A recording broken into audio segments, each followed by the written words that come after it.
How's it going, everybody? So in this video, I'm going to talk about does high blood pressure cause nosebleeds?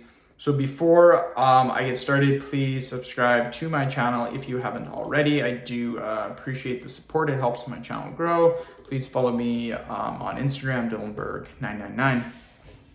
Does high blood pressure cause nosebleeds? 100% it does. I'm going to tell you a little story about me. My blood pressure has always been like a little bit high. It's been like pre-hypertension for as long as I could remember. I think when I was 15 or 16, I went to the doctor and I had not high blood pressure, like pre-high blood pressure. I forget what the word is. It was about 140 over 80. And now they're saying 140 is actually normal, but normally it's 120 over 80. But now more and more scientists are saying, ooh, 140, 130, 140 is okay. Anyways, I would aim for 110 to 120. Now, what happened is it's always been in this range, which in my opinion hasn't really affected me much. I did not get any nosebleeds in this range. Now, when I was about 20, how old was I? Oh my God, I was still working on my old job. I was probably 19, 20, or 21, one of those ages. And I started taking creatine, which is just a normal bodybuilding supplement. And all it does is it puts basically water in your muscles. So what it does is it puts anywhere from about 5 to 8 pounds of water weight on you, and that water goes into your muscles. So it actually makes you appear a little bit bigger, and it's supposed to give you an extra couple of reps. It did give me a couple of reps on the bench press, gave me an extra couple of reps, and it increases ATP function, which is just basically like energy levels.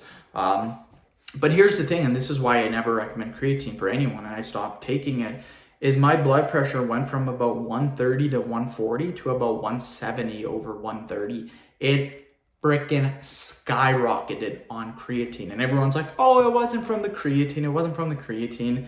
I went off the creatine and went back down to 130. I even tried doing this 2 or 3 times, got back on it, 170, got off of it, 130, got on it, 170. It's because that extra 8 to 10 pounds, it's basically like, you're retaining water, and anything with high blood pressure has to do with retaining water. You really don't want to retain a lot of water if you have high blood pressure. That's why they say to keep your sodium levels low if you have high blood pressure. And that is a big reason why my blood pressure skyrocketed. And the point of the video is I started getting a ton of nosebleeds. I would get a nosebleed every single day, sometimes 2 per day. And finally I went to the doctor, he checked my blood pressure and he's like, whoa, it's 170. This is insane. Like, I remember the one time I was giving blood at a clinic, and I was super, super nervous because I knew they were going to take my blood pressure. You needed a blood pressure of 160 or lower to give blood. Mine was 210 over 150. It was so high. They're like, are you okay? And I was actually getting dizzy. I'm like, yeah, I'm fine. So what I did is when I went to the doctor, he cauterized my nose. He stuck 2 things up my nose, held it, burnt my nose, and he stuck it far up my nose. My eyes were just watering in tears. Not because it was painful as hell. Not because I was actually crying, but it affected my eye gland, and I just started tearing up. But yes, high blood pressure can cause nosebleeds. So if you are getting nosebleeds randomly for no reason, check your blood pressure. So end of video. Thank you so much for watching. Please subscribe to my channel if you haven't already. Please follow me on Instagram, Dillenberg999. Thank you.